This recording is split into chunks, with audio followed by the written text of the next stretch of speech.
Сәлеметсіздер ме 7 сынып оқушылары? Біз бүгін 4-ші тоқсанға арналған 2-ші БЖБ күш моменті бөлім бойынша жиынтық бағалаудың тапсырмаларын орындап үйренеміз. Бірінші тапсырманы оқимыз. Балалардың іс-әрекетіне қарай суретті сипаттаңыз. Екі суретте жүкті екі түрлі көтеріп келе жатыр. Бірінші суретке қарайтын болсақ, иіндік, бала иығына тиіп тұрған жерді біз тіреу нүктесі деп аламыз.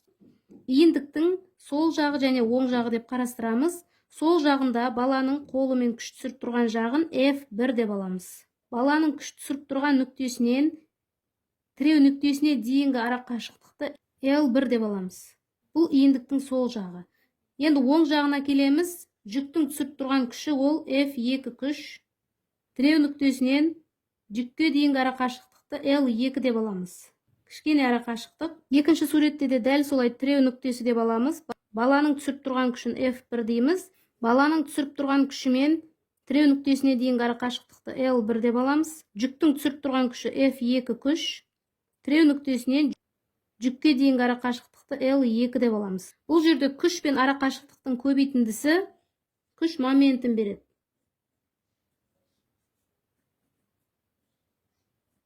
L деп аламыз, немесе D деп алуымызға болады. Иіндіктің сол жағы үшін күш моментін жазатын болсақ, M1 тең F1 көбейтілген L1 болады. Оң жағы үшін жазатын болсақ, оң жағы үшін күш моментін жазатын болсақ, F2 көбейтілген L2 болады. Бірінші баланы қарастырамыз. Иіндіктің сол жағы иіндіктің оң жағына қарағанда ара қашықтығы үлкен. Сондықтан бұл жерде M1 күш моменті үлкен M2 күш моментінен.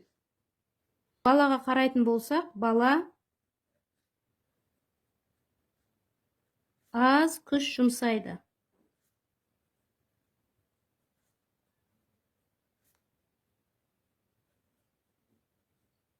Екінші суретке қарайтын болсақ, иіндіктің сол жағы оң жағынан кіші.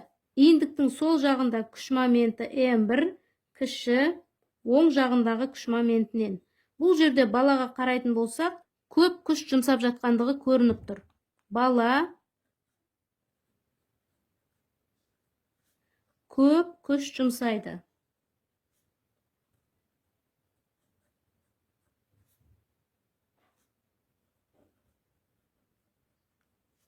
Екінші тапсырманы оқимыз. Кестені сәйкестендіріңіз. Күштен ұтыс алмаймыз, ось бекітілген, қозғалмайды, F1 тең F2-ге. Бұл жылжымайтын блокқа сәйкес келеді. Ось бекітілген, ол қозғалмайды. Қандай да бір салмағы бар жүкті ілетін болса, оң жағында ол жүкті төмен қарай тартып, жоғары көтереміз. Бұл жерде күштен ұтыс алмаймыз, тек күштің бағытын өзгертеміз. Ол жылжымайтын блокқа сәйкес келеді екен. В суретіне сәйкес келеді екен. Келесі күштен ұтыс аламыз, себебі пайдалы жұмыс жасалады. Күштен қанша есе ұтсақ, жолдан сонша есе ұтыламыз. Бұл А суретіне сәйкес келеді екен.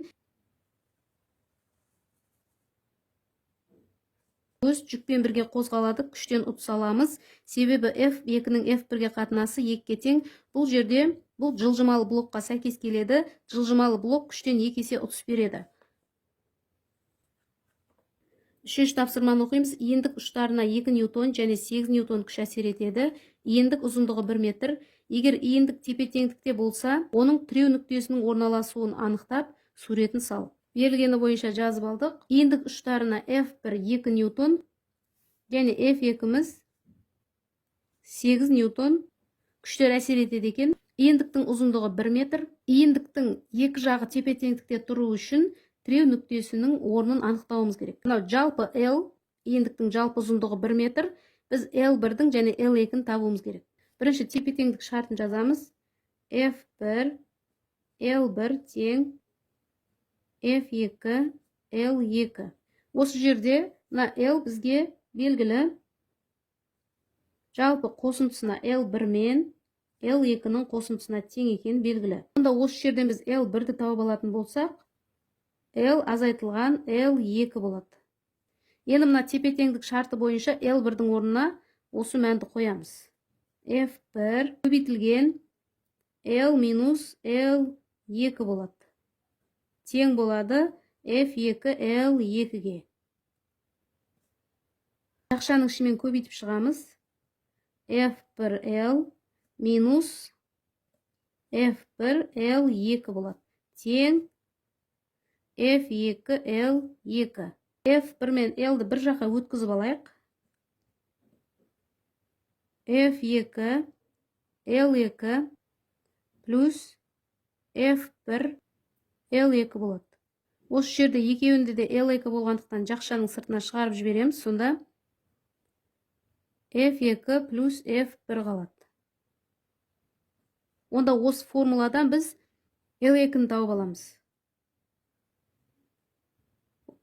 F1L бөлінген F2 плюс F1 болады. Біз енді L1-ді мына формуладан тауып аламыз. F2 L2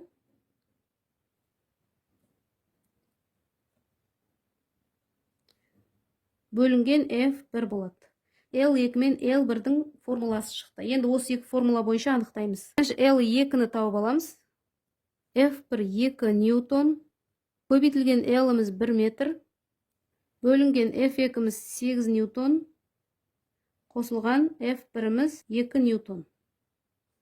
Тең 2-ні бөлеміз 10-ға 0,2 метр болады. Келесі L1-ді тауып аламыз. F2 8 ньютон, L2-мізді таптық 0,2 метр, бөлінген F1-іміз 2 ньютон. Тең 8 0,2-ге көбейтеміз, 12-ге бөлеміз, 0,8 метр болады екен. Онда біз мына жерді тіреу нүктесі деп алуымызға болады екен. Осы ара қашықтық бізде L1-іміз 0,8 метр болады екен. Келесі осы ара қашықтық L2-іміз 0,2 метр болады екен. Жауабы L1-іміз 0,8 метр, L2-іміз 0,2 метр болады екен. Төртінші тапсырманы оқимыз. Жұмысшылар көлбеу жазықтық бойымен жылжыта отырып, қайыққа көлемі 50 литр болатын ыдыстағы мұнайды тиеу керек. 180 см биіктікке 250 ньютон күш жұмсай отырып итеріп шығарды. Көлбеу жазықтықтың ұзындығы 10 метр, мұнайдың тығыздығы 800 кг бөлінген метр куб. А нұсқасы жүктің массасы, В нұсқасы жұмысшының атқарған пайдалы жұмысы, С нұсқасы жұмысшының толық жұмысы, Д нұсқасы көлбеу жазықтықтың пайдалы әрекет коэффициенті неге тең. Берілгені бойынша жазып алдық. Бірінші қыбыжыға келтіріп аламыз. 50 литрді метр кубқа айналдырамыз. 50 көбейтілген 10-ның -3 дәрежесі метр куб деп жазамыз. 180 сантиметрді метрге айналдырамыз, 100-ге бөлеміз. 1,8 метр болады. А нұсқасы бойынша массасын анықтаймыз. Тығыздықты көбейтеміз көлемге.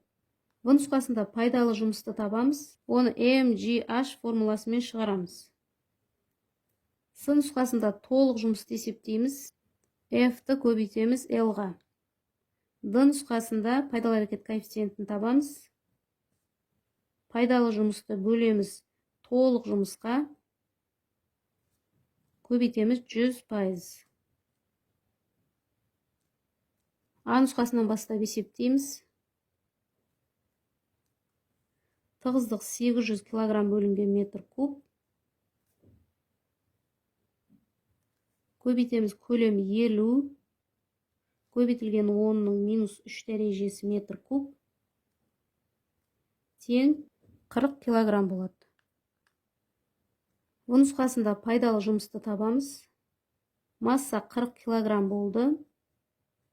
Көбейтеміз G-дің мәні 10 ньютон бөлінген килограмм. Көбейтеміз биіктік 1,8 метр. Тең 720 джоуль. С нұсқасында толық жұмысты есептейміз. F күшіміз 250 ньютон. Көбейтеміз L 10 метр. Тең 2500 джоуль. Нұсқасында пайдалы әрекет коэффициентін есептейміз.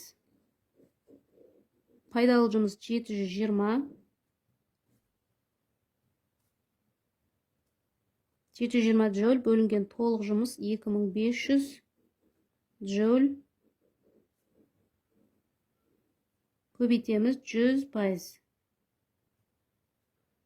Тең 720-ны 2500-ге бөлеміз. 0,1000-нан 288 болады. Оны 100-ге көбейтеміз. 28,8% болады. Жауабы массасы 40 килограмм.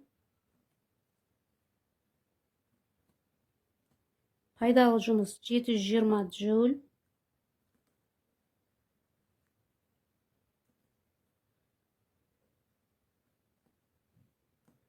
Толық жұмыс 2500 джоуль.